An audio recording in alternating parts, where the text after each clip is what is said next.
पर रूस मेहरबान क्यों हुआ ऐसा, क्या वजह है, विस्तार से भी बताएंगे। लेकिन शुरुआत बड़ी खबर के साथ कर लेते हैं। तालिबान पर रूस के फैसले से दुनिया हैरान है। तालिबान को आतंकी संगठनों की सूची से हटाने की तैयारी में है रूस। बैन के 21 साल बाद रूस का यह बड़ा फैसला सामने आ रहा है। तालिबान असली ताकत है, हम उनसे अलग नहीं है, ऐसा रूस के प्रवक्ता का कहना है। सेंट्रल एशिया में हमारे सहयोगी भी उनसे अलग नहीं हैं, लिहाजा रूस ने तालिबान के ऊपर से आतंकी संगठन का बैन हटाने का फैसला कर लिया है।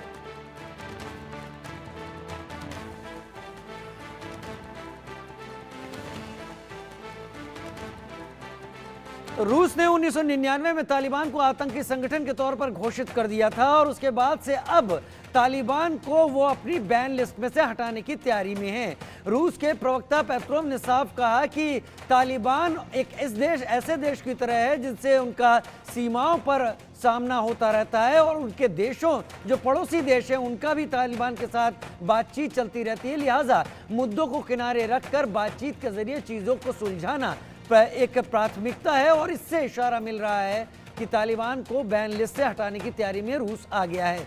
कर्नल रिटायर्ड जे सोढ़ी मेरे साथ विदेश मामलों के जानकार के तौर पर इस वक्त जुड़ गए। सोढ़ी साहब, बहुत स्वागत है आपका इंडिया न्यूज में। रूस के इस फैसले और रूस की इस सोच को आप किस तरीके से देखते हैं? कर्नल सोढ़ी। जय हिंद राजीव जी, ये मेरा सौभाग्य कि मैं आपके न्यूज चैनल में हूं।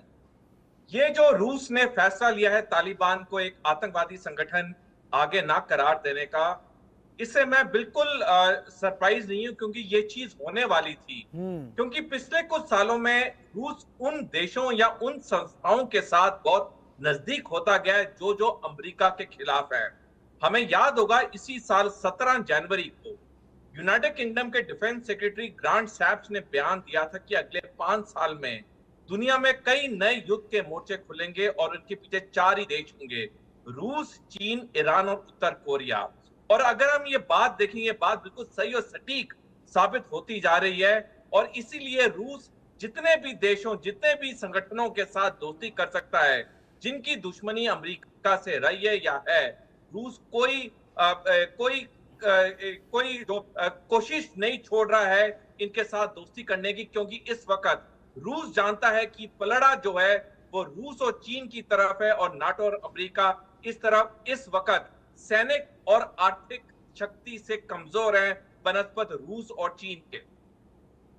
बनस्बत रूस और चीन के। लेकिन इसका असर किस तरीके से देखते हैं अब आगे आने वाले आप हालात के ऊपर? भारत जहां तक है बहुत फूक फूक कर कदम रख रहा है। भारत वो देश है जिसने अफगानिस्तान को मदद भी दी है नई सरकार बनने के बाद। हालांकि अफगानिस्तान की सरकार को भारत ने भी मान्यता नहीं दी है, डिफेक्टो के तौर पर मान्यता दी जाती है जो स्थायी नहीं होती है। तो भारत का रुख आप क्या देखते हैं रूस के इस फैसले के बाद? राजीव जी देखिए, हमें एक और चीज जो समझनी होगी इस वक्त की, जैसे जैसे भारत और अमेरिका की नजदीकियां बढ़ती गई हैं पिछले 8-10 साल में, वैसे वैसे रूस अपनी नजदीकियां पाकिस्तान और अफगानिस्तान के साथ और मजबूत करता गया है। क्योंकि रूस को लगता है कि ऐसे करके वो इस पूरे साउथ एशिया रीजन में वो अमेरिकी के बढ़ते जो इन्फ्लुएंस को वो काउंटर बैलेंस कर पाएगा।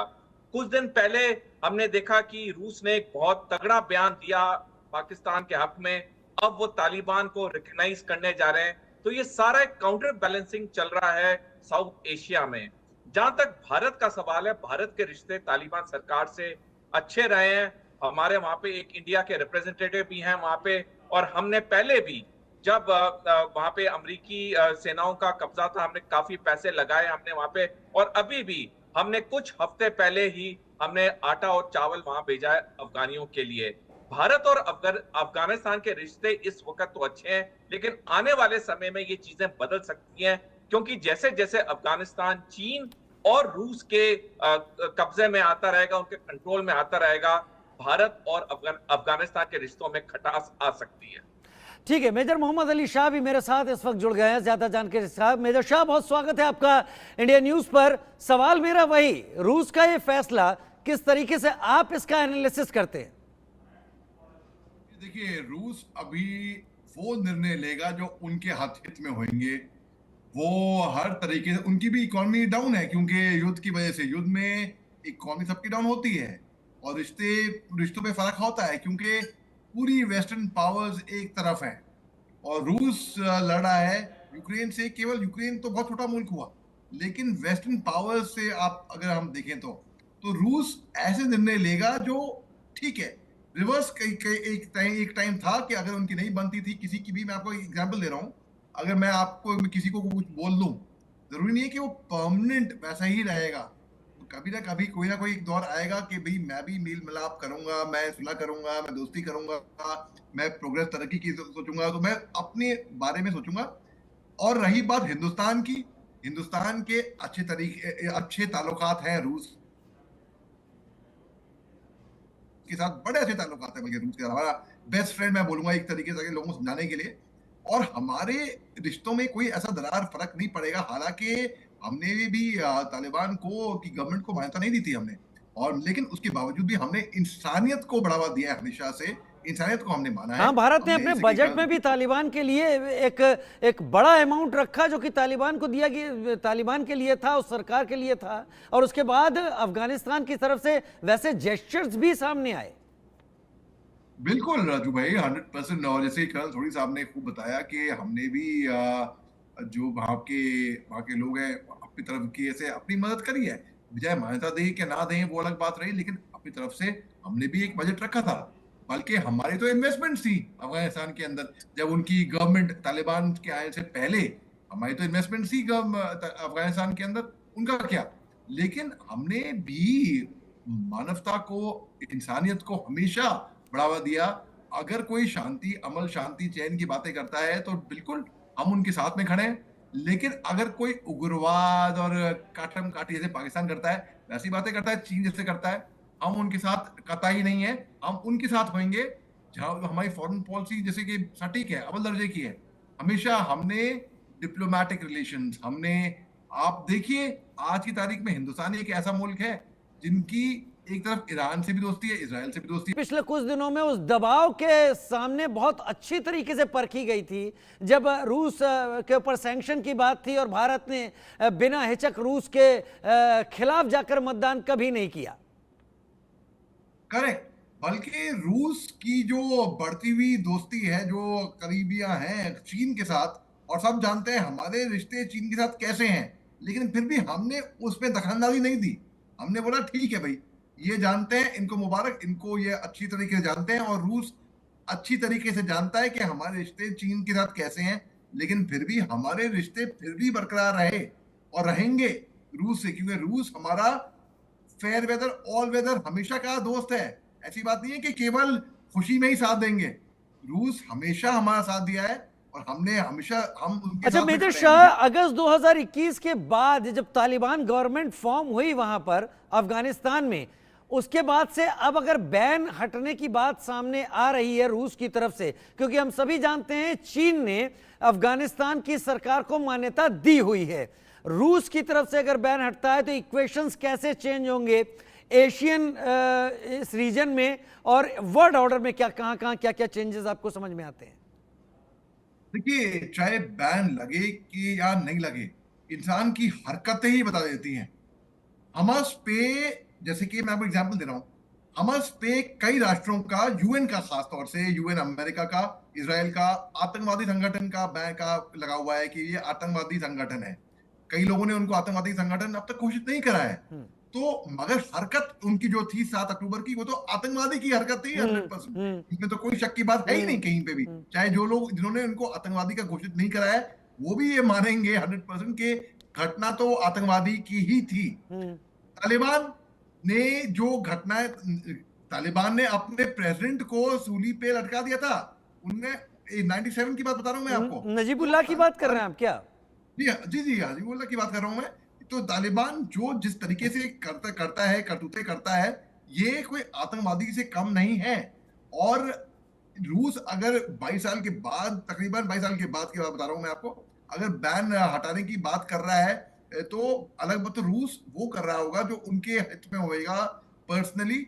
इससे ये बात नहीं है कि अब तालिबान को बाकी लोग, कई लोगों ने उन पे, चीन ने तो बैन नहीं लगाया है, चीन ने तो नहीं बोला है कि भाई ये आतंकवादी चीन संगठन तो है। गवर्नमेंट को मान्यता दे चुका है। खैर, मैं जे सोडी साहब का भी रुख करूंगा। जे सोडी साहब मेरे साथ इस वक्त जुड़े हुए हैं। जे सोडी साहब, जब बैन हटाने की बात सामने आ रही है कि रूस बैन हटा देगा, इसका अगला स्टेप बहुत इजीली समझ में आता है। इसका अगला स्टेप होगा डिप्लोमेटिक टाइज दोनों कंट्रीज में बहाल होने की तैयारी होगी। दोनों एक दूसरे के यहाँ अपने दूतावास खोलेंगे और फिर उससे व्यापार आगे बढ़ाने की कोशिश करेंगे।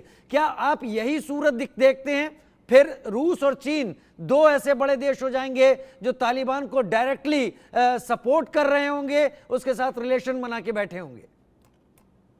बिल्कुल राजीव जी, आपने सही कहा, बिल्कुल ऐसे ही होगा। और ऐसा ही चीन ने भी पहले किया। चीन ने अफगानिस्तान को मान्यता प्राप्त करने से पहले उनके साथ एक 100 बिलियन अमेरिकी डॉलर का बिल का एक एग्रीमेंट साइन किया, जिसके तहत वो वहां पे मिनरल्स को वो एक्सप्लोर करेंगे, उसको वहां पे निकालेंगे। और जब इन्होंने ये 100 बिलियन अमेरिकी डॉलर का ये ट्रीटी साइन की, उसके बाद कुछ हफ्तों बाद उन्होंने तालिबान सरकार को मान्यता दे दी। यही चीज अब रूस भी करेगा। ये जो तालिबान को एक टेरर ऑर्गेनाइजेशन के लिस्ट से निकाला जाएगा और उसके बाद कुछ समय बाद तालिबान सरकार को डिप्लोमेटिक रिकॉग्निशन मिलेगी। तो आपने सही कहा कि दुनिया के दो बड़े देश रूस और चीन को जब अफगानिस्तान डिप्लोमेटिक रिकॉग्निशन देगा तो दुनिया के कई छोटे मोटे देश भी देने शुरू कर देंगे। और वो दिन दूर नहीं कि शायद अमेरिका और नाटो के कुछ देशों को छोड़ के दुनिया के बाकी पूरे देश अफगानिस्तान में तालिबान सरकार को डिप्लोमेटिकली रिकॉग्नाइज करेंगे। ये अफगानिस्तान के तालिबान के लिए बहुत बड़ी जीत होगी। और ये जीत इसलिए क्योंकि चीन और रूस ने सबसे पहले कदम बढ़ाए और उसके बाद बाकी देश भी ऐसा करेंगे। अब ऐसा करने से जो सबसे बड़ा फायदा रूस और चीन को होगा वो ये होगा, उनका व्यापार तो बढ़ेगा ही बढ़ेगा अफगानिस्तान के साथ। साथ साथ अफगानिस्तान हमेशा चीन और रूस का आभार रहेगा कि उन्होंने इतना बड़ा कदम उठाया जब बाकी कोई देश नहीं उठा रहे थे। और इससे एक बात और साफ स्पष्ट हो जाएगी कि तालिबान सरकार वही करेगी जो रूस और चीन चाहेंगे। रूस और चीन जो चाहेंगे, जिस तरीके से रूस कदम आगे बढ़ा रहा है। लेकिन यहाँ पर रूस की कोशिश एक ये भी है कि इस तरीके से वो अमेरिका को वो माकूल जवाब दे पाए जो पिछले कुछ दिनों में ये यूक्रेन और रूस के बीच में जिस तरीके से जंग चल रही थी, उस हालात में रूस को झेलने पड़े हैं। क्या ये काउंटर अटैक नहीं है डिप्लोमेटिकली रूस का? सबसे पहले मेजर शाह आप जवाब दीजिए। जी राजू भाई, देखिए, एक तरीके से लोग बोलेंगे कि भाई रूस ने इनको आतंकवादी घोषित कर रखा था, अब इनकी बढ़ते कदम दोस्ती की तरफ कैसे जा रहे हैं। तो कर्नल सोडी साहब ने बिल्कुल सही फरमाया है कि तालिबान वही करेगा जो एक तरीके से वो कठपुतली बन जाएगा उसके बाद फिर रूस का और चीन का, जो चाहेंगे वही करेगा। और अफगानिस्तान के और पाकिस्तान के भी अभी कुछ खास रिश्ते नहीं हो रहे हैं। हालांकि पाकिस्तान के आईएसआई के चीफ वहां पे गए थे 2021 में, 15 अगस्त की बात है जब वो पावर में आ रहे थे, और 10,000 से ज्यादा पाकिस्तानी क्रॉस ओवर कर चुके थे वहां पे। दुरंत लाइन को नहीं माना इन दोनों राष्ट्रों ने, इनकी अब तक खुद चलती रहती है।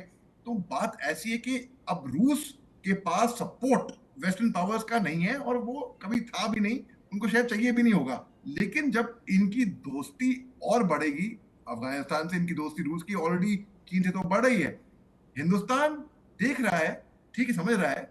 ऐसा नहीं है कि हमको समझ में नहीं आता है, हमको समझ में आ रहा है, लेकिन फिर भी हम रूस को बोलेंगे। जहां तक मेरा मानना है वो ऐसा है कि भाई आपकी दोस्ती, आप इनसे मुबारक, ठीक है, you are well within your right, हमारी दोस्ती में फर्क नहीं आएगा फिर भी रूस के साथ।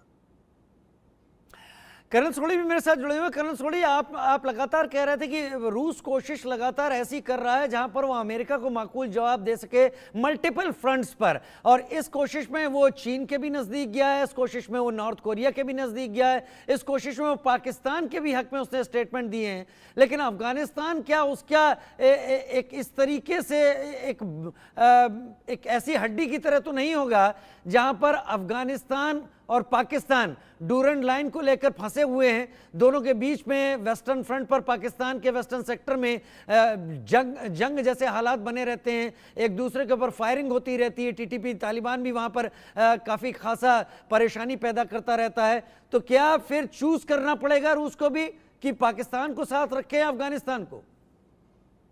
बल्कि राजीव जी इसका विपरीत होगा, क्योंकि जब एक बारी रूस तालिबान सरकार को डिप्लोमेटिकली रिकॉग्नाइज कर देगा तो आस्ता आस्ता वो पाकिस्तान और अफगानिस्तान के बीच में भी बातचीत शुरू करवा देगा डूरेंट लाइन को लेके। यही चीज चीन ने की है कि चीन ने हमस को पूरी तरह से सपोर्ट किया है। और अगर आज दुनिया में बातचीत हो रही है कि अगर इस इजराइल हमस युद्ध को कोई रुकवा सकता है तो वो सिर्फ चीन है। और यही चीज होगी अफगानिस्तान और पाकिस्तान के बीच में। इनकी जो दुश्मनी है डूरेंट लाइन पे, इसको रूस और चीन ही खत्म करवाएंगे। जे सोढ़ी साहब, अगर मैं गलत नहीं हूं तो आप फैक्ट मुझे गलत बताइएगा, अगर मैं गलत नहीं हूं तो डूरेंट लाइन भारत और अफगानिस्तान के बीच भी जाती है। वो एरिया जो अभी पाकिस्तान अधिकृत कश्मीर के तौर पर कब्जे में है, वो हिस्सा अगर अफगानिस्तान और पाकिस्तान के बीच रूस नेगोशिएट करता है तो रूस क्या इस चीज को भूल जाएगा कि भारत उस एरिया को अपना कहता है और उस पर फिर रूस को स्टांस चेंज करना पड़ेगा? फिर क्या डिप्लोमेटिकली भारत के साथ रूस की दूरियां नहीं आने लगेंगी सामने?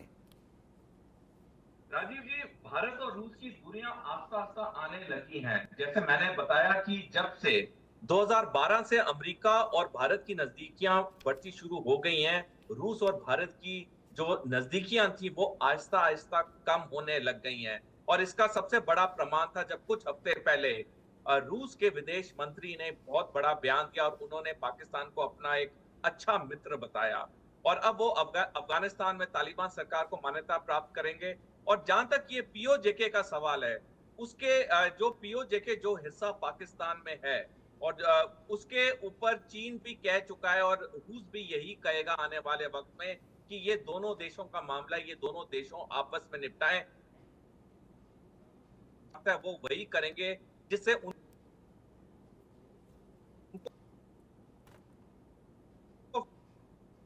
तो रूस ये जरूर करवाएगा, क्योंकि जैसे मैंने पहले बताया आने वाले वक्त में बोलने हैं जिसकी तैयारी रूस,